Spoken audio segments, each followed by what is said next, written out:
오늘 하나님의 마음으로 공동체 살리기, 공동체에 대한 말씀을 나누려고 하는데 2021년 첫 주에 무슨 말씀 나누었죠?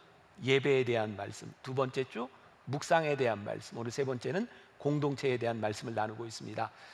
제가 매년 거의 어김없이 연초가 되면 우리들이 알아야 될 중요한 말씀들을 함께 나누고 있습니다. 지난해에는 우리가 디시전, 결심이라고 하는 주제어를 가지고 1년을 지나갔죠. 그래서 제가 지난해 이맘때 주님과 함께하기로 결심하다, 이런 공동체에 대한 말씀을 나눴다면, 오늘 우리는 하나님의 마음으로 어떻게 공동체를 섬길 수 있을까, 우리들이 go together, 하나님의 마음으로 함께 공동체를 섬기자, 이런 말씀을 드리려고 합니다.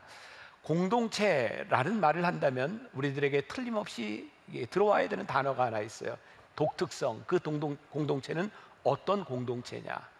오늘 말씀을 통해 여러분들과 함께 나누고자 하는 우리 공동체, 먼저 결론부터 이야기를 한다면 그리스도의 마음을 품은 공동체가 되어야 되겠다. 그런데 오늘 사도 바울이 빌립보서에 편지를 하고 있는 내용을 보니까 너희 안에 이 마음을 품으라, 곧 그리스도 예수의 마음이니, 무엇을 유추하게 되냐면 이 빌립보 교회 공동체에 주님의 마음을 잃어버렸구나라는 것을 우리들이 보게 돼요. 그리스도의 마음이라고 하는 것은 무엇일까요? 오늘 5절부터 8절까지에 나와 있는 말씀은 굉장히 중요한, 흔히 우리가 이야기하는 케노시스의 복음, 복음의 정수라고 불리는 거예요. 예수님의 마음, 예수님이 보여주고 싶었던 겸손, 섬김, 복종에 대한 마음이 빌립보 교회 공동체에는 있는가? 근데 이 마음이 우리들에게도 있는가? 어제 저는 어머니 기도실에서 릴레이 기도를 하면서 하나님께 딱 한 가지 기도를 했어요. 어떤 기도였냐면, 하나님, 오늘 말씀을 잘 전할 수 있도록 저를 도와주세요. 왜 제가 오늘 그런 기도를 하고 올라왔는가?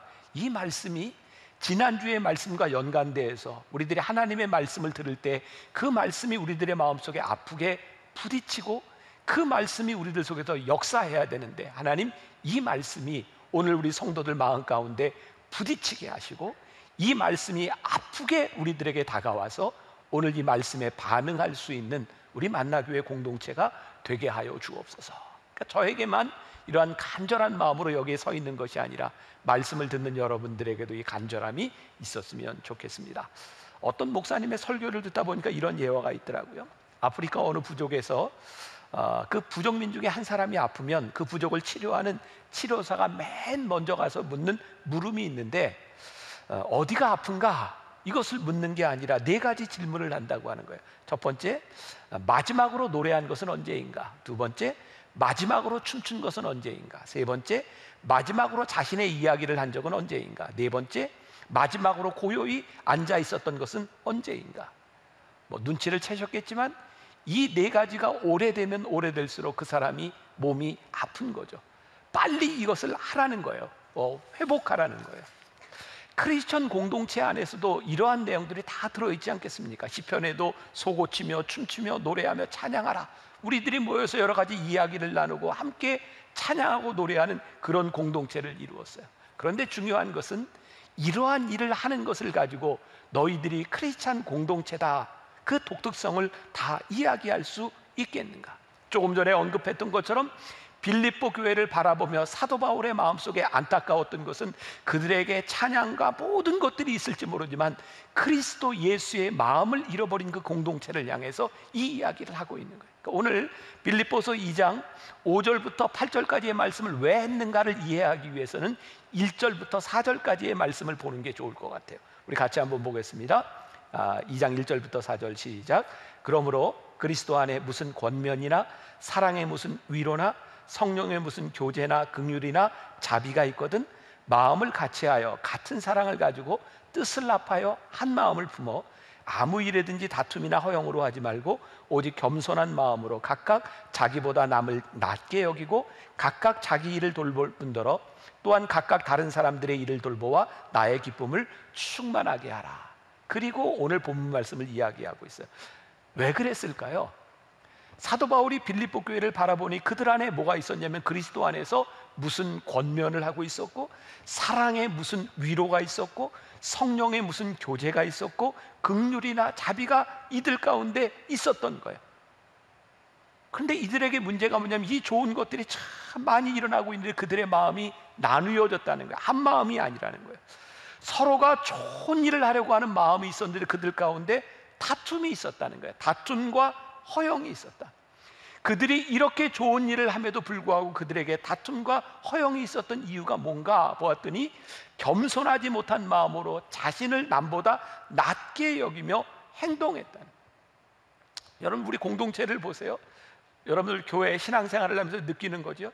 진짜 열심히 신앙생활을 하는 사람들 가운데서 늘 다툼이 있는 것을 보게 됩니다. 열심히 일하는 공동체에는 다툼도 열심히 일어납니다. 너무나 충성스럽게 일하다 보니 다른 사람들을 인정하려고 하지 않는 경향들이 우리들 가운데 있는 것도 보게 돼요. 우리들의 딜레마죠. 그러면 교회 공동체에서 다툼을 가지지 않기 위해서 아무것도 하지 않는 것이, 아니 다툼이 없는 공동체가 이상적인 공동체라고 말할 수 있을까? 어떻게 생각하세요? 다툼이 없으면 이상적인 공동체인가요? 사도 바울은 이렇게 이야기합니다. 사도 바울의 표현을 빌리자면 너희들이 무엇을 하든지 다툼이 있고 없고 이런 것을 떠나서 제일 중요한 것이 있는데 뭐냐면 그 가운데 기쁨이 충만한 공동체를 이루고 있는가? 오늘 여러분들에게 묻고 싶은 거예요. 지금 코로나로 인해서 우리들이 모이지 못하고 우리들의 공동체가 깨어진 것 같은 그런 많은 아픔들을 가지고 있는데 오늘 우리들에게 기쁨이 충만한 공동체를 가지고 있는가? 오늘 연주를 해준 분들이 디트리 보네포 목사님이 쓴 시 선한 능력으로라고 하는 찬양을 연주를 해주셨어요. 오늘은 디트리 보네포 목사님이 썼던 성도의 공동생활이라는 책을 가지고 제가 말씀을 준비할 때 읽었던 책인데 오늘 그리스도의 마음을 가장 잘 전달해 주는 내용이다라는 생각이 들어서 오늘 이 책을 가지고 여러분들과 함께 좀 나누려고 합니다. 디트리 보네포 목사님이 이 공동체에 대하여 세 가지를 이야기하고 있는데, 하나는 정말 좋은 공동체, 그리스도의 마음을 품은 공동체가 되기 위하여 다른 사람들의 말을 들어주는 것으로부터 시작하라, 이렇게 말을 하고 있어요. 기억하십시오. 다른 사람들의 말을 들어주는 것으로부터 시작하라. 우리가 하나님을 사랑한다라고 하는 증거는 무엇일까요? 저는 우리가 정말 하나님을 사랑한다면 하나님의 말씀을 듣는 데서부터 우리의 신앙이 시작됐다라고 생각해요. 우리가 진정으로 우리 공동체를 사랑합니다 라고 말한다면 우리는 공동체의 이야기를 듣는 것에서부터 시작해야 될 것 같아요. 자, 우리가 365일 주님은 나의 최고봉 오스왈드 챔버스 목사님의 그 묵상집을 가지고 나누고 있어요. 1월 14일 말씀을 기억하는 분인지 모르겠어요. 하나님의 음성을 듣는 귀. 제가 이 묵상을 나누면서 그런 이야기를 했어요. 이 챔버스 목사님이 아주 독특한 관점으로 성경을 보고 있다. 하나님께서는 이사야 한 사람을 부르신 것이 아니라 하나님께서 모두를 향해 말씀하셨는데 이사야가 하나님의 음성을 듣고 그가 반응했다. 우리들이 하나님을 사랑한다고 하는 증거, 하나님이 우리를 쓰시는 사람이 되는 것에 대한 굉장히 중요한 증거가 있는데 그것은 뭐냐면 하나님의 음성을 듣는 귀가 필요하다. 우리가 좋은 공동체를 이루기 위해서 우리들에게 필요한 것이 있는데 그것은 뭐냐면 우리 형제 자매들의 음성을 듣는 귀가 우리들에게 필요하다. 어떤 공동체에 가든 어떤 모임에 가든 참 말을 많이 하는 사람들이 있어요. 그리고 우리도 어떤 공동체에 가면 내가 말을 많이 하고 싶은 충동들을 느끼는 것 같아요. 그래서 얼마나 사람들이 말을 많이 하면, 특별히 자랑하고 싶은 것이 많으면 말이 얼마나 많은지 그것 좀 자제해 보려고 우리들이 그런 룰도 만들었잖아요. 대개 손주가 생기면 핸드폰에다가 손주 사진 가지고 다니면서 만날 때마다 손주 이야기를 하니까 요즘은 손주 이야기를 하려면 뭐예요? 일단 돈 10,000원 꺼내놓고 손주 이야기를 해라. 그리고 요즘은 손주뿐만 아니라 개와 고양이, 애완동물을 키우면 또 그거 이야기하고 싶어요. 그래서 애완견 이야기를 하고 싶으면 50,000원 내놓고 얘기해라. 들어줄 테니까. 이게 무슨 이야기야? 사람들은 자기 이야기를 다 하고 싶은 거예요. 그러니까 그만큼 이야기를 많이 하려면 돈 내고 해라. 다시 말을 하면 듣는 것을 힘들어하고 말하기를 좋아한다는 거예요. 많은 사람들이 자신의 말을 들어줄 사람들을 찾고 있지만 정작 그리스도인 가운데서도 들으려고 하는 사람들이 그렇게 쉽지 않다는, 보네포 목사님이 성도의 공동생활에서 이렇게 이야기합니다. 그러나 형제에게 귀를 기울이지 않는 사람은 머지않아 하나님께도 귀를 기울이지 않을 것이며 하나님 앞에서도 항상 말만 하려고 들 것입니다. 여기서 영적인 죽음이 시작되며 결국 남는 것은 영적인 수다뿐입니다. 기억하십시오. 영적 수다? 영적 수다? 하나님 앞에서 영적인 것 같은데 하나님 앞에서 끊임없이 내 이야기를 하는 거예요. 하나님의 말씀을 들으려고 하지 않는 거예요. 왜? 내가 세워놓은 계획이 너무 많아요. 하나님 앞에서 내가 할 말이 너무 많아요. 그래서 하나님의 말씀을 들으려고 하지 않아요. 이 책에서 저에게 참 많이 와닿았던 부분 중에 하나가 목회자에 대한 이야기였어요. 목회자에게는 말씀을 전하는 사명만 주신 것이 아니라 공동체의 말에 귀를 기울이라는 사명도 주셨다. 오늘 설교하는 저에게 하나님께서 말씀을 전하는 사명만 주신 것이 아니라 우리 공동체의 소리에 귀를 기울이라는 사명도 우리들에게 주셨다. 누군가의 말을 듣는다고 하는 것은 결코 쉽지 않습니다. 인내가 필요한 일이기도 합니다. 아니, 우리가 형제와 자매를 섬기기 위해서는 그 말을 듣지 않는 사람이 되어서는 섬길 수 없기 때문입니다. 그러므로 우리들의 참된 공동체는 누군가의 말을 들어주는 것으로부터 시작한다. 제가 이렇게 설교를 하면 여러분들 머릿속에 그런 사람들 떠오르죠. 그래 맨날 그 말 많이 하던 사람 이야기, 그 사람 얼굴 떠오르죠. 근데 누군가 당신의 얼굴을 떠올리고 있을 수 있다는 생각을 해보셨어요? 공동체는 말을 들어주는 것에서부터 시작한다. 두 번째, 공동체의 섬김은 기꺼이 다른 사람을 돕는 것이다. 여기 기꺼이라고 하는 말에 우리들이 좀 주목하고 싶어요. 이건 제 해석입니다. 저는 여기 기꺼이라고 하는 말을 이렇게 한번 해석을 해보았어요. 하찮은 일이 될 수도 있겠다. 여러분, 하찮은 일은 뭔가요? 실제는 하찮은 일이 아니라 나 스스로가 하찮게 여기는 일들이죠. 우리가 하기 제일 힘들어하는 일이 뭐예요? 하찮은 일이에요. 근데 실제로 그것이 하찮은 일이 아니라 내가 하찮게 여기는 그 일을 우리들이 하기 힘들어한다는 거예요. 공동체를 섬기는 일은 이 하찮은 일을 우리들이 얼마나 기꺼이 할 수 있는가, 이것이 공동체에 달린 문제예요. 누가복음 10장에 우리가 잘 알고 있는 선한 사마리아인의 비유가 나와 있어요. 공동체에 대한 물음이죠. 누가 참 이웃입니까? 예수님께서 누가복음 10장 25절에서 27절까지 이렇게 말씀하고 있어요. 어떤 율법교사가 일어나 예수를 시험하여 이르되 선생님, 내가 무엇을 하여야 영생을 얻으리이까? 예수께서 이르시되 율법에 무엇이라 기록되었으며 내가 어떻게 읽느냐? 대답하여 이르되 내 마음을 다하며 목숨을 다하며 힘을 다하며 뜻을 다하여 주 너의 하나님을 사랑하고 또한 내 이웃을 내 자신과 같이 사랑하라 하였나이다. 영적인 물음을 던지고 있는데 예수님이 공동체에 대한 말씀을 하고 있어요. 하나님을 사랑하고 내 이웃을 사랑해라. 여기 이웃이라고 하는 말을 오늘 설교와 적절하게 이어갈 수 있도록 공동체라고 하는 말로 바꿔볼까요? 내 공동체를 내 몸과 같이 사랑해라. 이 말씀과 연관되어서 누가복음 10장에서 예수님께서 선한 사마리아인의 비유를 이야기하고 있는데 잘 아시죠? 여리고로 가는 길에 어떤 사람이 강도를 만났어요. 근데 그 사람을 유일하게 돌봐준 사람이 누구예요? 사마리아인이었어요. 근데 사마리아인 이전에 제사장도 레위인도 강도 만난 자를 보고 그냥 지나갔어요. 여러분들이 신앙생활을 하면서 수십 년 동안 수십 번, 수백 번 들었던 말씀일 거예요.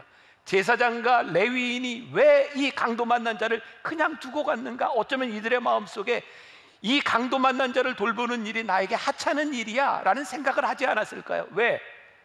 제사장과 레위인이 하고 있는 하나님을 위한 일, 하나님의 일을 한다고 하는 관점에서 이 이웃을 돌보는 일들이 하찮게 느껴지지 않았을까요? 오늘 우리들에게 주는 굉장히 커다란 도전입니다. 우리가 하나님의 일을 하는 것이 너무 중요한 일이기 때문에 우리들의 삶에 실제적으로 십자가의 표식을 보여주는, 십자가의 능력을 보여주는 그 일들을 우리들이 하찮게 여기고 그냥 지나가는 것입니다. 우리의 신앙의 오류가 뭐예요? 하나님을 사랑하는 일과 이웃을 사랑하는 일을 우리들이 이분법적으로 생각하는 거예요. 하나님을 사랑하는 것은 사랑하는 것이고 이웃을 사랑하는 것은 사랑하는 것이고 다르다고 생각하는 거예요. 아니요, 하나님의 사랑은 우리들이 살아가고 있는 이 공동체 안에서 어떻게 구체적으로 십자가의 표식이 드러나는가 하는 것인데, 우리는 이분법적으로 생각하면서 중요한 일과 하찮은 일들을 구별하고 살아가는 것은 아닙니다. 보네포 목사님의 글 중에 이런 말이 있어요. 우리 시간을 자기 감독하에 두지 않고 하나님께서 채우시도록 하는 것이야말로 겸손을 배우는 학교에 속한 것이다. 수도원에서 수도원장에게 복종을 서약한 수도사는 시간을 자기 마음대로 사용할 수 있는 권한을 스스로 포기해야 한다. 우리가 하나님을 사랑한다, 하나님을 믿는다고 하는 증거가 뭐예요? 우리의 시간을 하나님께 드렸다. 내 마음대로 나에게 주어진 시간을 쓰는 것이 아니라 하나님 아버지의 마음으로 우리들에게 드려진 시간들을 쓰기 시작할 때 우리는 크리스찬의 공동체를 이루어가는 거죠. 그래서 지지난 해가 되었네요. 조금은 한가하게 지금 인도네시아에서 선교하고 있는 이용규 선교사님 부부와 이야기할 기회가 있었어요. 지금 인도네시아에는 굉장히 정말 엄청난 영적 부흥 운동이 일어나고 있다고 해요. 요즘 인도네시아에서 자카르타에서 찬양 집회를 하면 청년들 10만, 15만 이렇게 청년들이 모여서 찬양 집회를 한답니다. 이거 여러분들 지금 우리 상황에서 상상할 수 있나요? 마치 빌리그레엄 목사님 70년대, 80년대 여의도 광장에 모여서 사람들이 폭발적으로 모였던 것 같은 그런 역사들이 인도네시아에 일어나고 있다는 거예요. 한 인도네시아 목사님이 이런 이야기를 합니다. 너희 나라는 K-팝을 자랑하지 우리는 청년들이 모여 찬양하는 이 찬양 집회를 자랑한다고. 그래서 이용규 선교사님이 이 로컬 패스터인 저에게 참 가슴 아픈 이야기를 했어요. 목사님, 한국 교회의 위기가 뭔지 아십니까? 소위 지금 한국에서 잘 나가는 교회, 잘 나가는 목사님들, 그 교회들의 특징이 뭔지 아십니까? 우리는 세상과 오염되지 않겠다고 세상과 단절하고 살아가고, 우리 교회와 우리 교인들을 돌보는 목회자들과 목사들, 이게 얼마나 큰 한국 교회의 위기인지 아십니까? 깨끗하지 못한 교단 정체를 다 도외시하고 목회만 하는 곳, 이 더러운 세상, 정치꾼들이 득실득실하는 이 세상을 다 외면하고 우리 교회만 돌보는, 그래서 언제부터인가 한국 교회의 방송계도 언론계도 정치계도 하나님을 믿는 하나님의 진정한 공동체를 다 잃어버리고 우리는 모든 하나님의 영역들을 다 빼앗겨 버렸다고.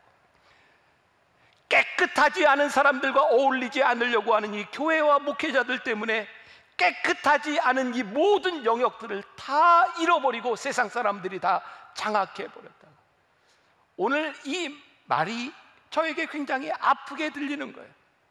지난주에도 제가 잠깐 언급했어요. 우리 마음을 너무 아프게 하는 일이 터졌잖아요. 정인이 우리의 마음을 아프게 하는 이유가 뭐예요? 그들의 가정, 그들의 공동체가 다 교회에 속했다는 거예요. 어떻게 이런 일이 일어날 수 있는가? 그래서 저도 그래요. 방송에 뉴스가 나오면 애써 꺼요. 듣기가 싫은 거예요. 아픈 거예요. 하나님, 어떻게 저런 일들이 일어날 수 있습니까? 그런데 하나님께서 오늘 우리들에게 그 일에 대한 책임을 묻고 계신 거예요. 교회 안에서 일어나는 일, 너희들이 그 아픔에 대한 책임이 있고 너희들이 잘못 살아간 것에 대한 그 책임이 너희들에게 있다. 우리만 이 신앙 공동체에서 우리의 신앙을 가진 공동체와 잘 지내는 것이 문제가 아니라 하나님께서 우리들에게 이 땅에 주어진 이 공동체에 대한 책임이 너희들에게 있다. 제가 피로회복, 우리 대한민국 교회들이 이 피가 모자라는 이 상황 가운데서 우리가 피를 나누자라고 이야기를 해도 무감각하게 그냥 듣고 지나가는 사람들, 지난번 헌혈을 할 때 저에게 그런 안타까운 마음이 있는 거예요. 하나님, 어떻게 하면 우리 교인들이 여기에 참여할 수 있을까요? 제일 좋은 방법은 먼저 내 피를 나누는 거였어요. 제가 헌혈차에 들어가서 그 직원들에게 몇 번이나 다시 한번 재주세요. 혈압이 안 떨어져요. 다시 재주세요. 내가 헌혈을 못할까요? 내가 먼저 해야 우리 교인들이 자극도 받고 동기부여가 될 텐데 제발 좀 내 피를 먼저 뽑아주세요. 근데 저는 피를 뽑을 수가 없는 사람이에요. 내 피는 안 된다는 거예요.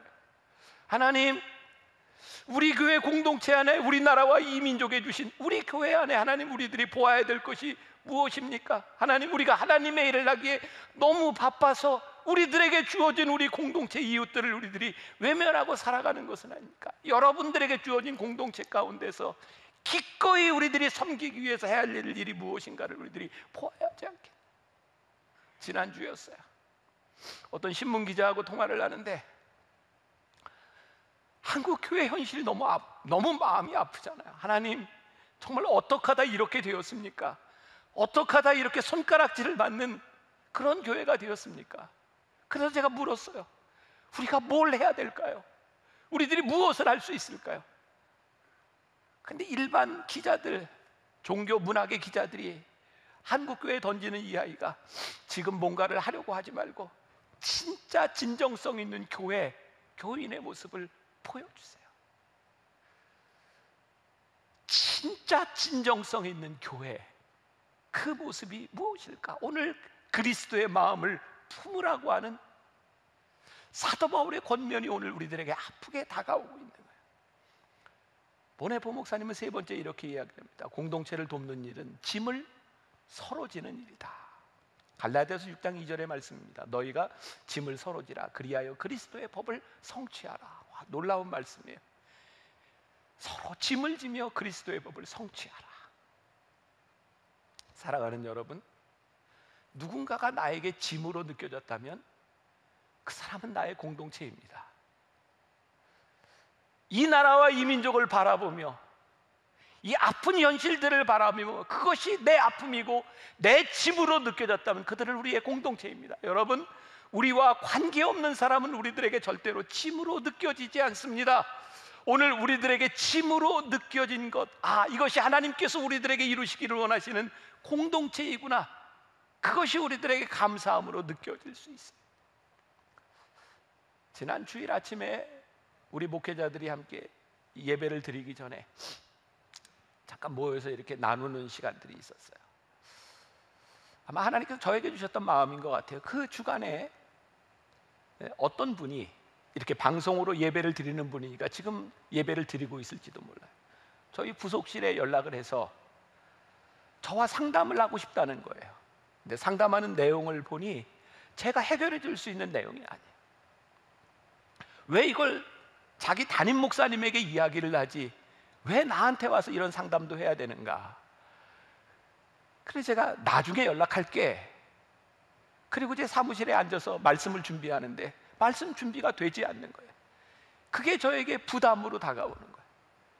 그래서 빨리 전화를 연결해줘. 그래서 전화를 받고 그분의 이야기를 다 듣고 그리고 기도를 하고 말씀 준비를 하기 시작했어요. 제가 우리 목회자들과 나눈 이야기였어요. 나에게 짐으로 느껴지는 것, 그것이 우리들에게 사명이고 나에게 짐으로 느껴지는 것을 우리들이 지지 않으면 우리는 공동체를 이룰 수 없는 거예요. 그리스도 안에서 형제와 자매된 사람들이 나에게 짐으로 느껴지지 않는다면 그들은 나와 관계없는 이방인들이요, 그들이 나에게 짐으로 느껴진다면 하나님께서 나에게 주신 공동체입니다.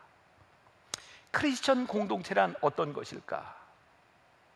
보네포 목사님의 이야기를 조금 인용을 하면 그리스도인의 형제 공동체는 이상이 아니라 거룩한 현실입니다. 그리스도인의 형제 공동체는 인간적인 현실이 아니라 영적 현실입니다. 여기서 현실이라고 하는 말과 영적이라고 하는 말을 우리들이 기억했으면 좋겠어요. 2000년 기독교 역사 가운데 정말 많은 사람들이 이상적인 기독교 공동체를 실현하려고 노력했고 시도해 보았습니다.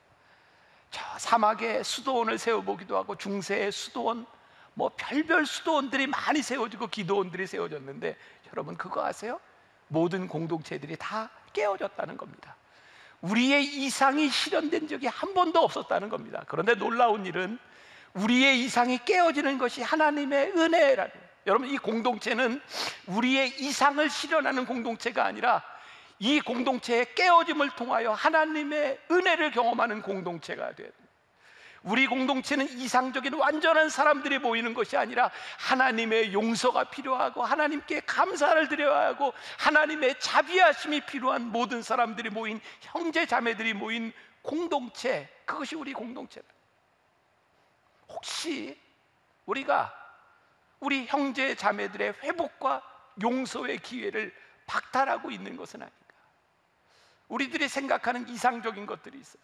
여러분들 마음 가운데 저기 강단에서 설교하는 목사는 이 정도는 돼야 되지 않아? 저기 오지에 나가 있는 선교사들은 이 정도는 돼야 되지 않아? 우리를 실망시키는 게 어떤 때예요? 우리의 기준이 무너질 때. 아, 저건 용서할 수 없어. 우리 같은 사람이면 용서가 되는데 저 사람에게는 저게 용서가 될 수 없어. 그러면서 우리는 회복의 기회를 박탈하고 있는 것은 아닌가? 몇 년 전이었어요. 어떤 기자와 제가 인터뷰를 하게 되었습니다. 제가 그런 이야기를 했던 것 같아요. 저에게는 두려움이 있습니다.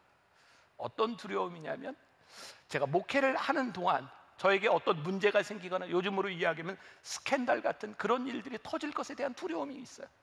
그러니까 저에게 꿈이 있다면 이런 일들이 생기기 전에, 저에게 일탈이 일어나기 전에 제가 깨끗하게 은퇴할 수 있는 목사가 되는 거, 그게 저에게 소원입니다. 그랬더니 그 기자가 저에게 아주 조심히 그리고 심각하게 저에게 묻더라고요. 혹시 목사님 뭐 터질 게 있습니까?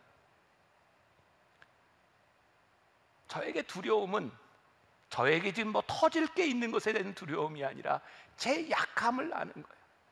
하나님, 언제든지 제가 잘못될 수 있고, 언제든지 하나님의 용서가 필요하고, 언제든지 하나님의 자비하심이 필요한 사람인 것에 대한, 그것에 대한 두려움이 있는 거예요. 그런데 우리는 나에 대한 두려움, 나를 용서하시는 그 용서하심과 자비하심은 있는데, 우리는 형제자매 다른 공동체에 대한 회복과 용서의 기회를 박탈하고 있는 사람들은 아닌가? 혹시 우리의 이상을 가지고 누군가를 정죄하고 있는 것은 아닌가?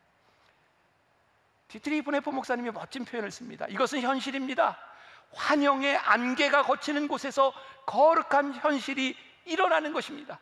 그리스도인의 공동체는 우리의 이상이 실현되는 것이 아니라 하나님이 일하시는 영적 현실에 우리가 참여하는 것입니다.